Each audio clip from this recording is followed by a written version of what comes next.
ओम शांति। प्रातः मुरली बाप दादा मधुबन। बाबा कहते मीठे बच्चे मर्जीवा बने हो तो सब कुछ भूल जाओ। हाँ, पुरानी बातों को भूल जाओ। एक भगवान बाप जो सुनाते हैं वही सुनो और बाप को याद करो। हाँ, तुम ही संग बैठो, ऐसे कहते ना। भगवान मिला है तो अब हम भगवान के संग ही रहें। तो ये हमको भगवान का सत्य परिचय बहुत समय बाद मिला है, तो अब उसका हमको लाभ लेना है। ये ज्ञान भी, सच्चा ज्ञान हमको अब संगम पर आकर मिला है। बाबा प्रश्न पूछते हैं, सद्गति दाता बाप बच्चों की सद्गति के लिए कौन सी शिक्षा देते हैं? बाबा बताते हैं, बाबा कहते हैं बच्चे सद्गति में जाने के लिए आज शरीरी बनकर बाप को और चक्र को याद करो। आत्मा इस स्मृति में स्थित होने का अभ्यास करना है। फिर सृष्टि चक्र, क्योंकि आत्मा को तो आना ही पड़ेगा ना अपना पार्ट बजाने, तो उस स्मृति से भी आत्मा को शक्ति मिलती है। बाबा कहते योग से तुम एवर हेल्दी, निरोगी बन जाएंगे। आत्मा और शरीर दोनों क्या बन जाएंगे? एवर हेल्दी और निरोगी। फिर तुम्हें कोई भी कर्म कुटने नहीं पड़ेंगे, दुखी होना नहीं पड़ेगा। दूसरा प्रश्न पूछा, जिनकी तकदीर में स्वर्ग के सुख नहीं है उनकी निशानी क्या होगी? हाँ, जिनका सत्युग में आने का पार्ट ही नहीं है, ऐसे भी बहुत हैं। तो वो ज्ञान सुनने के लिए कहेंगे हमारे पास टाइम नहीं, फुर्सत नहीं। वो कभी ब्राह्मण कुल के भांति नहीं बनेंगे। ब्राह्मण कुल से उनका कोई ज़्यादा नहीं कनेक्शन बनता है। उन्हें पता ही नहीं पड़ेगा कि भगवान भी किसी रूप में कभी आते हैं। ड्रामा में हर एक का पार्ट है। गीत है, तुम्हारे बुलाने को जी चाहता है। भगवान को हम कह दें कि आप आइए, हमारा मन है आप इस धरती पर आइए, क्योंकि हमको सुख शांति अनुभव करनी है ना। बाबा की याद से हमको अनुभव होती है। ओम शांति। भगवान बैठ भक्तों को समझाते हैं। भक्त जो हैं वो भगवान के बच्चे हैं। सभी तो भक्त हैं और बाप एक ही है। तो बच्चे जानते हैं एक जन्म तो बाप के साथ भी रहकर देखें। हाँ, भक्त तो हैं ही, लेकिन भक्त बच्चे भी हैं। और भगवान बाप कहते हैं कि अब एक बाप तुमको मिला है। देवताओं से भी बहुत जन्म बीते। सत्युग त्रेता में जन्म लिया, दैवी कुल में थे तो बहुत जन्म उनके साथ भी रहे, लेकिन भगवान के साथ रहने का जन्म संगम। हाँ, वो भी कितनी घड़ियाँ पता नहीं 30 वर्ष हैं या 20 वर्ष हैं, कुछ कह नहीं सकते। हाँ, बाबा कहते आसुरी संप्रदाय के साथ बहुत जन्म बीते हैं। अब भक्तों की दिल होती है एक जन्म तो भगवान के बनकर भगवान के साथ में रहकर देखें। अभी तुम भगवान के बने हो, मर्जीवा बने हो तो भगवान के साथ में रहते हो। यह जो अमूल्य अंतिम जीवन है, इसमें तुम परमपिता परमात्मा के साथ में रहते हो। गायन भी है, तुम ही संग खाऊं, तुम ही संग बैठूं, तुम ही से सुनो। हाँ, भक्ति में ऐसे गाते हैं। सो तो जब मर्जीवा बनते हैं तो उनके लिए ये जन्म साथ रहने का होता है। जीते जी भगवान के बनना, ये एक ही ऊंचे ते ऊंचा जन्म है। ब्राह्मण छोटी होते हैं, देवताओं से भी ऊंचा है जन्म, क्योंकि भगवान के कुल के हो गए। बाबा कहते हैं बाप भी एक ही बार आते हैं, फिर तो कभी आ नहीं सकेंगे। एक ही बार आकर बच्चों की सभी मनोकामनाएं पूर्ण कर लेते हैं। भक्ति मार्ग में मांगते बहुत हैं। साधु संत महात्माओं देवी देवताओं आदि से आधा कल्प मांगते हैं, और दूसरा जप तप दान पुण्य आदि भी जन्म बाई जन्म करते आए हैं। बाबा कहते कितने शास्त्र पढ़ते हैं, अनेकानेक शास्त्र मैगजीन आदि बनाते हैं, लेकिन थकते नहीं हैं। भक्ति में क्या करेंगे, तो कुछ तो करेंगे ना। तो ज्ञान शास्त्र बना दिए हैं, मैगजीन बनाई, समझते हैं ये सब करने से इनसे हमको भगवान मिलेगा। परंतु अभी बाप खुद कहते हैं तुम जन्म जन्मांतर से जो कुछ पढ़ते हो, अब ये जो कुछ शास्त्रादि पढ़ते हो, इससे कोई मेरे को प्राप्त नहीं होता है। उसमें वो आत्मा का परिचय नहीं है, 3 चक्रों 3 लोकों का परिचय नहीं है, शिव बाबा का भी सत्य परिचय नहीं है। नाम तो है लेकिन इतना समझ नहीं है कि वो ही परमात्मा है। तो उनसे हमको भगवान नहीं मिला। हाँ, भक्ति से बहुत किताब आदि है। क्रिश्चियन लोग भी कितना सीखते हैं, सबके धर्मशास्त्र हैं तो पढ़ते हैं, और जो सीखते हैं किताबों से वो फिर सुनाने लग जाते हैं, लेकिन उससे प्राप्ति क्या हो रही है उसके बारे में सोच नहीं रहे हैं। क्या कुछ प्राप्ति हो रही है? नहीं हो रही है। तो ये समझने की बातें हैं। अनेक भाषाओं में बहुत कुछ लिखते रहते हैं। हाँ, प्रचार तो कर रहे हैं। मनुष्य फिर पढ़ते हैं, लेकिन पढ़ते हैं अच्छी बात है, लेकिन उससे हमको कुछ अच्छा मिलना भी तो चाहिए। जो हम 1 घंटा दिन का निकालते, 2 घंटा भी निकालते, मानो पुरुषार्थ तो करें ना पढ़ने का, लेकिन उसका फल भी तो देखो क्या है। अब बाबा कहते हैं जो कुछ पढ़ा है भक्ति मार्ग में वो सब भूलते जाओ अथवा बुद्धि से मार दो। हाँ, वो जो है स्पष्ट ज्ञान नहीं है तो उसको भूलते जाओ। बहुत किताब पढ़ते हैं, किताबों में है फलाना भगवान फलाना अवतार। हाँ, सबको अवतार दिखा दिया तो भटक गए। अब बाप कहते हैं मैं खुद आता हूँ, तो जो मेरे बनते हैं उनको मैं कहता हूँ इन सब बातों को भूल जाओ। हाँ, जो बाप के आज्ञाकारी बनते हैं तो वो मानते भी हैं, है ना। फिर बाप की मुरली पढ़ते हैं बाबा की, सारी दुनिया की और तुम्हारी बुद्धि में जो बात नहीं थी वो अब मैं तुमको सुना रहा हूँ। हाँ, सब दुनिया जो है अज्ञान में भटकती थी, अब बाबा हमको ज्ञान की बातें बताते हैं। अब तुम बच्चे समझते हो, बरोबर बाबा जो भी समझाते हैं वो कोई शास्त्रादि में नहीं है। बाप बहुत गहरी और रमणीक बातें समझाते हैं, है ना। ड्रामा के आदि मध्य अंत, हाँ, रचता और रचना का सारा समाचार तुमको सुनाते हैं। रचना देवी देवता है, हाँ, रचयिता शिव बाबा। तो पहले हमको इतना स्पष्ट नहीं था, तो अभी बाबा कहते हैं हम सारा समाचार सुनाते हैं।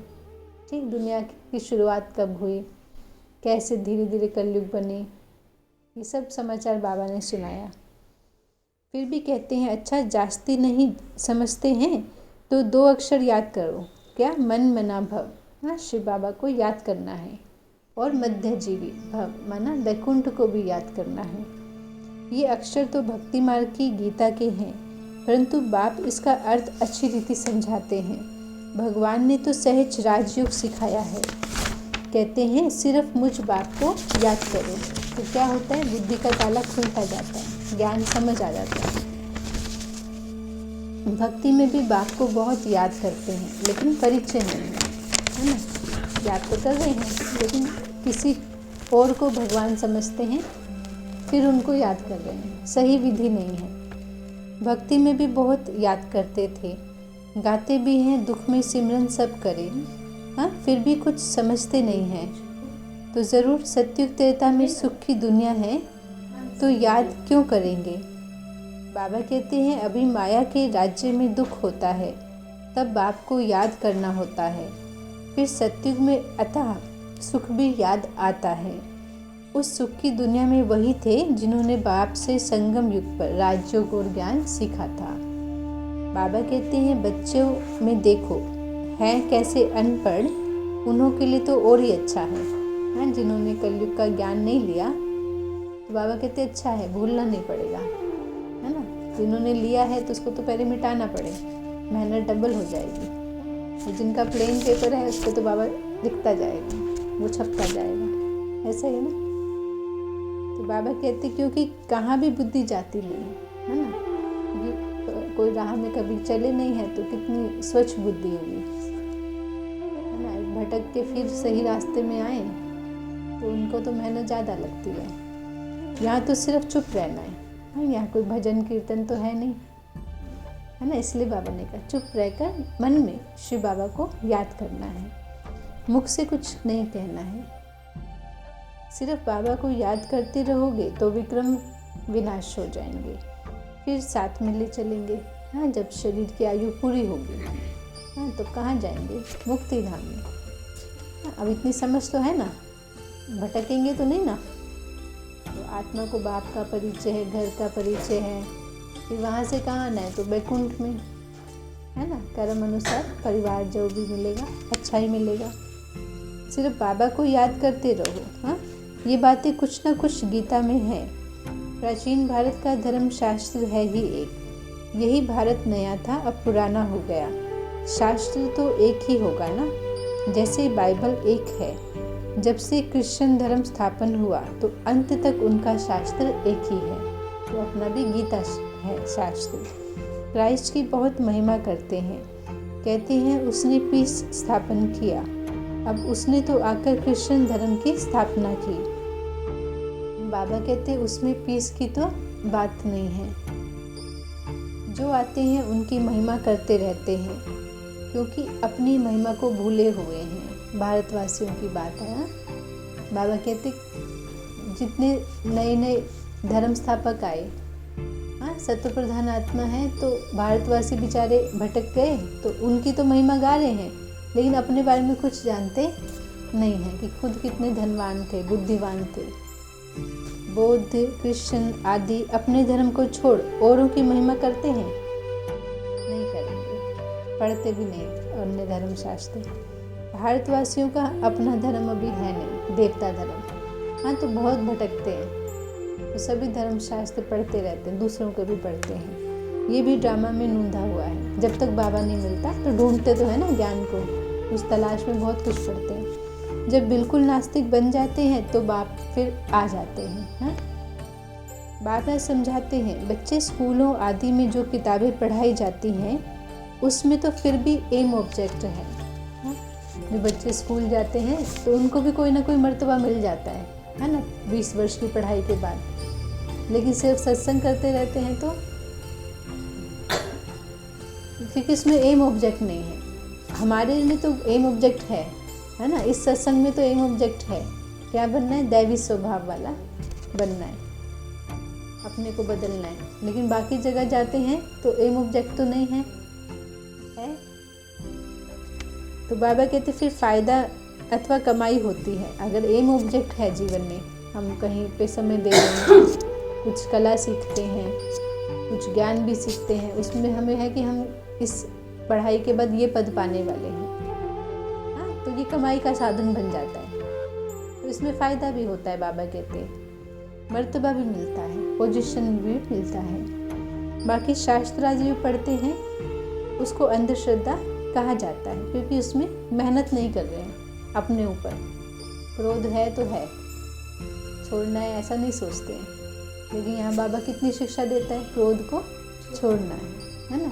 तो धीरे धीरे एकदम से नहीं छूटेगा, लेकिन कुछ वर्षों में देखते हैं क्रोध है ही नहीं, इतना चित्त शांत हो जाएगा।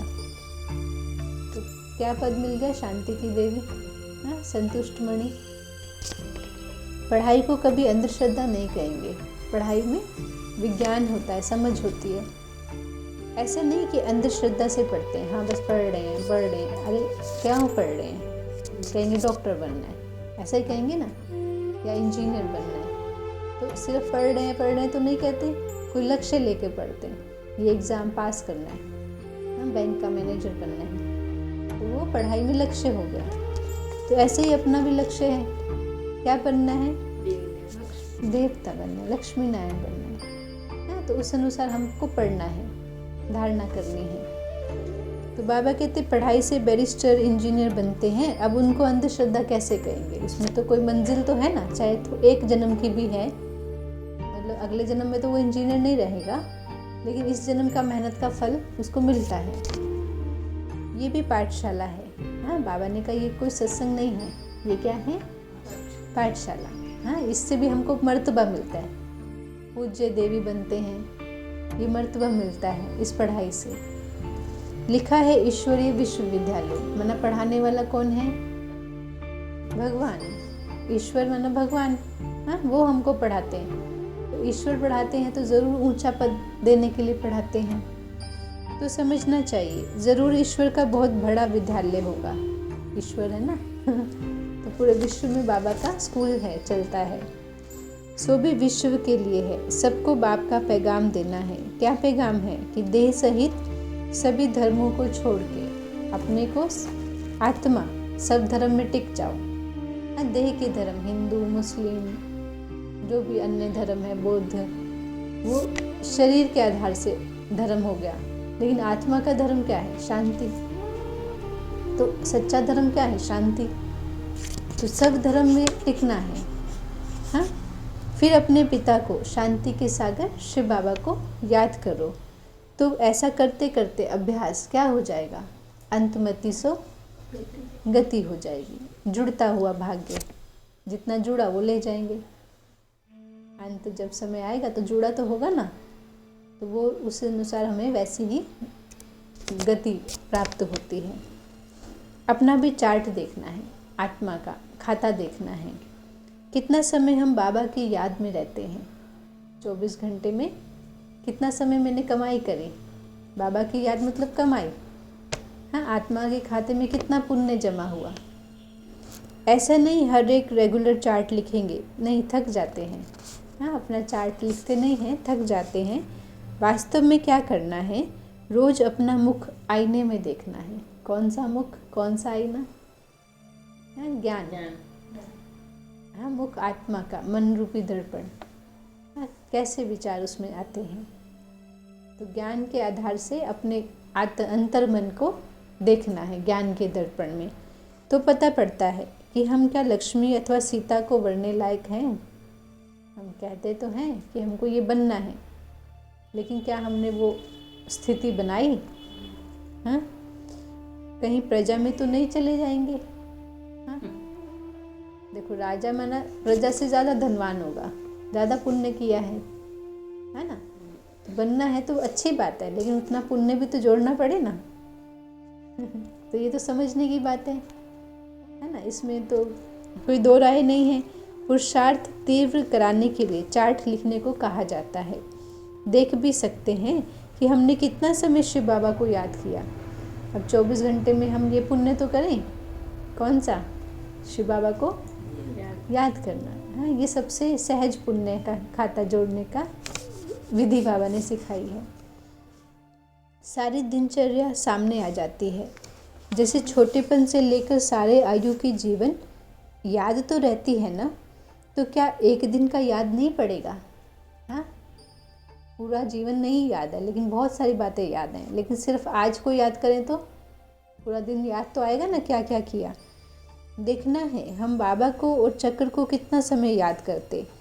ऐसी प्रैक्टिस करने से रुद्र माला में पिरोने के लिए दौड़ी जल्द पहनेंगे। ये योग की यात्रा है, जिसको और कोई देहधारी जानते नहीं तो सिखा कैसे सकते हैं। ये किसने सिखाई हमको? शिव बाबा ने। बाबा कहते तुम जानते हो, अभी बाबा के पास हमको लौटना है। आत्मा कहाँ से आई है? भगवान के घर से। हाँ, जब समय पूरा होगा तो लौटना भी वहीं पे है। तो ये जानते हैं, ये हमको समझ मिली है। बाबा का वर्षा है राज्य भाग्य, इसीलिए इस योग पर नाम पड़ गया राजयोग। हाँ, जिन्होंने राजयोग सीखा क्या भाग्य पाया? राज्य भाग्य। तो नाम पड़ गया राजयोग। योग तो है, लेकिन राजा ही प्राप्त करने का योग। तुम सब राज ऋषि हो।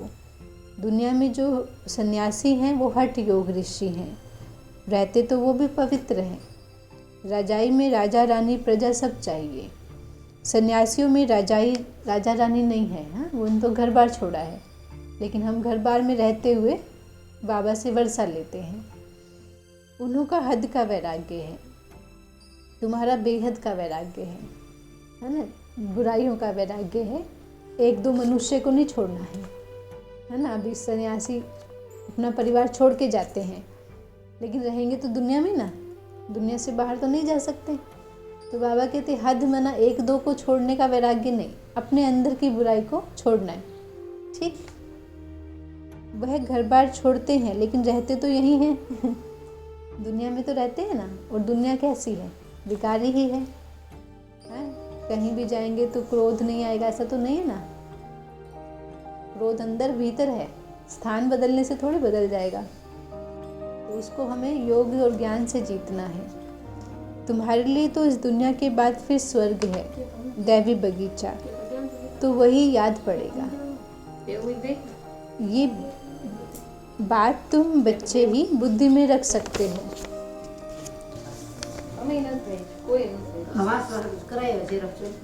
मुरली हो जाए ना, फिर आप लास्ट में करना है। बहुत हैं जो चार्ट लिख भी नहीं सकते, चलते चलते थक पड़ते हैं। बाबा कहते बच्चे अपने पास नोट करो कितना समय मोस्ट बिलविड बाबा को याद किया। जिस बाप की याद से वर्षा लेना है, जब राजाई का वर्षा लेना है तो प्रजा भी बनानी पड़े। बाबा स्वर्ग का रचयिता है तो उनसे क्यों नहीं स्वर्ग का वर्षा मिलना चाहिए। बहुत हैं जिनको स्वर्ग का वर्षा मिलता है, बाकी को शांति भी मिलती है। बाप सभी को कहते बच्चे देह सहित देह के सभी संबंधों को भूलो। तुम आशरीरी आत्मा आई थी, 84 जन्म तुमने भोग लिए, अभी आशरीरी बनकर घर जाना है।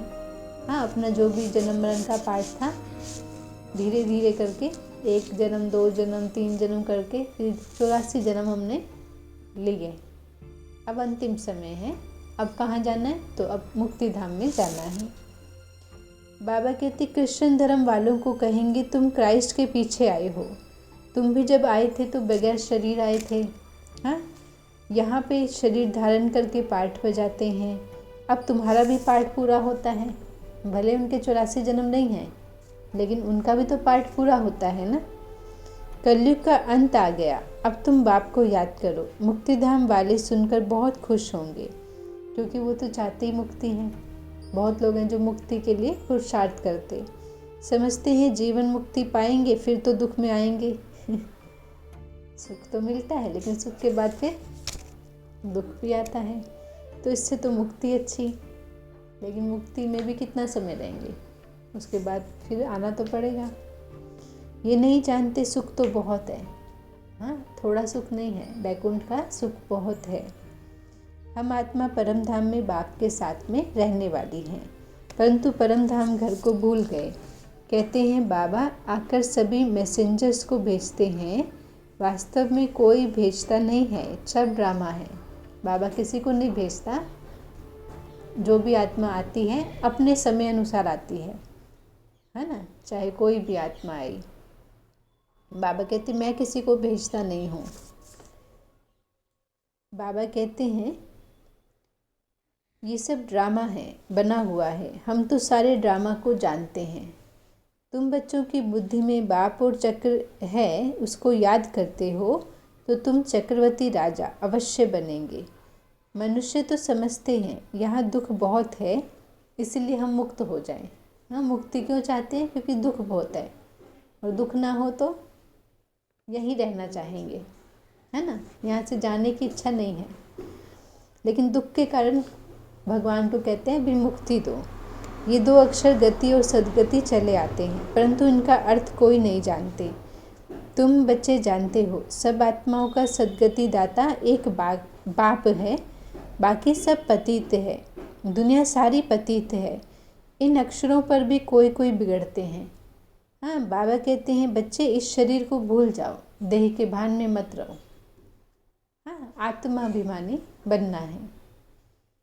तुमको अशरीरी भेजा था, याद दिला रहे हैं। हाँ, कैसे भेजा था, बिना शरीर के, देह का भान नहीं था। अब अशरीरी होकर मेरे साथ चलना है, अब वो अभ्यास करो। हाँ, जब शरीर की आयु अपना पाठ पूरा होगा तो मैं आत्मा बिना शरीर के, हाँ, अशरीरी बनकर ही अपने घर मुक्ति धाम में जाएंगे। तो अभ्यास करने से क्या होता है, अंत घड़ी सुहानी। उस समय आत्मा को कष्ट नहीं होगा, क्योंकि पहले से ज्ञान मिला हुआ है। हाँ, कि हमको तो एक समय पे जाना ही है। इसको ज्ञान अथवा शिक्षा कहा जाता है। इस शिक्षा से सद्गति होती है। योग से तुम एवर हेल्दी बन जाते हैं। तुम सत्युग में बहुत सुखी थे, कोई चीज़ की कमी नहीं थी, दुख देने वाला कोई विकार ही नहीं था। आज भी धनवान तो हैं, लेकिन फिर भी बहुत बुराइयां हैं, तो एक दो को सुख से रहने नहीं देते। संस्कार ऐसे बन गए। वैसे भी दुख होगा, लेकिन दुख नहीं भी होता है तो भी स्वभाव अभी आसुरी बन गया है ना। मोहजित राजा की कथा सुनाते हैं। बाप कहते हैं मैं तुमको ऐसे कर्म सिखलाता हूँ जो तुमको कभी कर्म कूटने नहीं पड़ेंगे। वहाँ ऐसी कभी ठंडी नहीं होगी जो दुख दे। अभी तो तत्व भी तमो प्रधान है। वह कभी बहुत गर्मी कभी बहुत ठंडी।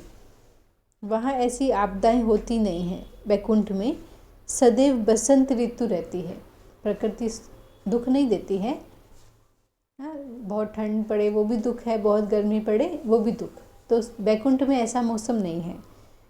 नेचर सत्व प्रधान है। अभी नेचर तमो प्रधान है तो अच्छे आदमी कैसे हो सकते हैं। इतने बड़े बड़े भारत के मालिक सन्यासियों के पीछे फिरते रहते हैं।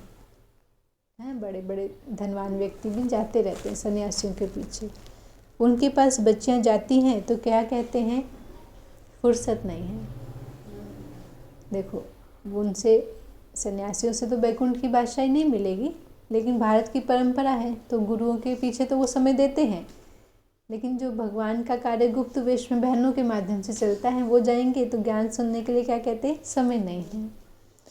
इससे समझ जाते हैं इनकी तकदीर में बैकुंठ का सुख नहीं है शायद, है ना। ब्राह्मण कुल के भांति बनते नहीं हैं। इनको पता नहीं है भगवान कैसे और कब यहाँ आते हैं। शिव जयंती मनाते, परंतु शिव को सभी भगवान नहीं समझते हैं। अगर उनको परमपिता परमात्मा समझते तो शिव जयंती के दिन हॉलीडे मनाते। बाबा कहते हैं मेरा जन्म भारत में होता है, मंदिर भी भारत में है। ज़रूर किसी के तो तन में प्रवेश करेंगे ना, ज्ञान कैसे देंगे, शरीर तो चाहिए ना। तो निमित्त तो कोई बनता है। दिखाते हैं दक्ष प्रजापति ने यज्ञ रचा तो क्या उसमें आया होगा, ऐसे भी नहीं कहते। श्री कृष्ण तो सतयुग में है। बाप खुद कहते हैं मुझे ब्रह्मा मुख के द्वारा ब्राह्मण वंशावली रचनी है। कोई को ये भी तुम समझा सकते हो। बाबा कितना सहज समझाते हैं, सिर्फ बाप को याद करो। परंतु माया इतनी प्रबल है जो बाप की याद में रहने नहीं देती है। आधा कल्प की तुम्हारी दुश्मन है, शांति से जीवन सुख से जीने नहीं देती, बहुत बुद्धि को भटकाती है। इस दुश्मन पर अब तुमको जीत पानी है। भक्ति मार्ग में मनुष्य ठंडी में भी स्नान करने जाते हैं, है ना। कितने धक्के खाते हैं, दुख सहन करते हैं। अब यहाँ तो पाठशाला है, यहाँ ये सब बात नहीं है, पढ़ने की बात है, ज्ञान स्नान की बात है ना। बाबा कहते हैं इसमें धक्के खाने की कोई बात नहीं है। पाठशाला में ब्लाइंड फेथ की बात नहीं होती है, रेगुलर पढ़ना होता है, समझ की बात होती है। मनुष्य तो बहुत ब्लाइंड फेथ में फंसे हुए हैं, शरीर को कष्ट देते हैं। भक्ति में तो यही करते हैं ना। अभी ठंडी में ठंडे पानी में स्नान करेंगे तो कष्ट तो होता होगा ना, यही फिर भी करते हैं, भावना है। कितने गुरु आदि करते हैं कि सद्गति हो जाए। अब अपने कर्म श्रेष्ठ करेंगे तो सद्गति हो जाएगी। वास्तव में तो सद्गति कैसे होगी, जब हमारे कर्म श्रेष्ठ होंगे। सिर्फ गुरु जी के दर्शन से तो नहीं हो सकता ना। तो बाबा ये हमारे ज्ञान चक्षु खोलते हैं। सिर्फ देवताओं के आगे नमन करने से फायदा नहीं होगा जब तक हम अपने अंदर दैवी गुण को नहीं लाएंगे। तो परंतु मनुष्य तो कभी मनुष्य की सद्गति नहीं कर सकता। वो ये ज्ञान चक्षु खोलते नहीं हैं, वो अपना पद थोड़ी छोड़ना चाहेंगे। तो वो भी उनको ऐसे भटकने देते हैं। वास्तव में बाबा कहते हैं अपने कर्मों को सुधारना है, कहीं भटकने की आवश्यकता नहीं। सद्गति के लिए सिर्फ ज्ञान द्वारा अपने कर्मों को श्रेष्ठ बनाओ। जो भी मनुष्यों को गुरु बनाते हैं वह ब्लाइंड फेथ हुआ। आजकल छोटे बच्चे को भी गुरु करा देते, नहीं तो कायदा है गुरु वानप्रस्थ आयु में करने का। लेकिन आप भी ऐसा नहीं करते हैं। अच्छा, मीठे मीठे सिखिलधे बच्चों प्रति माता पिता बाप दादा का याद प्यार। गुड मॉर्निंग रूहानी बाबा की रूहानी बच्चों को नमस्ते। हम रूहानी बच्चों की मीठे रूहानी बाबा को याद प्यार। Good morning.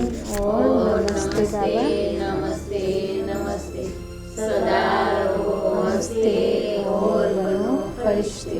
शुक्रिया शुक्रिया शुक्रिया बाबा, आपका लाख लाख शुक्रिया। कम बोलो, धीरे बोलो, मीठा बोलो, सोच समझ कर। धारणा के लिए बाबा कहते, तीव्र पुरुषार्थ के लिए याद का चार्ट ज़रूर रखना है। रोज़ आईने में अपना मुख देखना है, ज्ञान के आईने में चेक करना है हम मोस्ट बिलीव्ड बाबा को कितना समय याद करते हैं। दूसरा, जो कुछ पढ़ा है वह भी भूल कर चुप रहना है, मुख से कुछ भी कहना नहीं है। बाबा की याद से विक्रम विनाश करने हैं, अपने स्वभाव को बदलना है बाबा की याद से। वरदान बाबा देते, हर बात में मुख से व मन से बाबा बाबा कहकर मैं पन को समाप्त करने वाले सफलता मूर्त भव। आप अनेक आत्माओं के उमंग उत्साह को बढ़ाने के निमित्त बच्चे, कभी भी मैंपन में नहीं आना। मैंने किया नहीं, बाबा ने हमको निमित्त बनाया है। मैं की बजाय मेरा बाबा, मैंने किया, मैंने कहा, ऐसे नहीं। हाँ, उससे अभिमान आ जाता है। हाँ, बाबा ने किया, बाबा की देन है, बाबा ने कराया, बाबा ने किया, तो सफलता मुहूर्त बन जाएंगे। जितना आपके मुख से बाबा बाबा निकलेगा उतना अनेकों को बाबा का बना सकेंगे। सबके मुख से यही निकले कि इनकी तात और बात में बस बाबा ही है। हाँ, बाबा पाठ पक्का कराते, बाबा क्या स्लोगन है, संगम युग पर अपने तन मन धन को सफल करना और सर्व खजानों को बढ़ाना ही समझदारी है। हाँ, संगम युग तो चल रहा है, लेकिन इसमें हम अपना भाग्य ऊंचा बनाए, ये समझदारी है। सोमान, मैं सफलता मूर्त हूँ, मैं सफलता मूर्त हूँ, मैं सफलता मूर्त आत्मा हूँ, मैं सफलता मूर्त आत्मा हूँ। ओम शांति।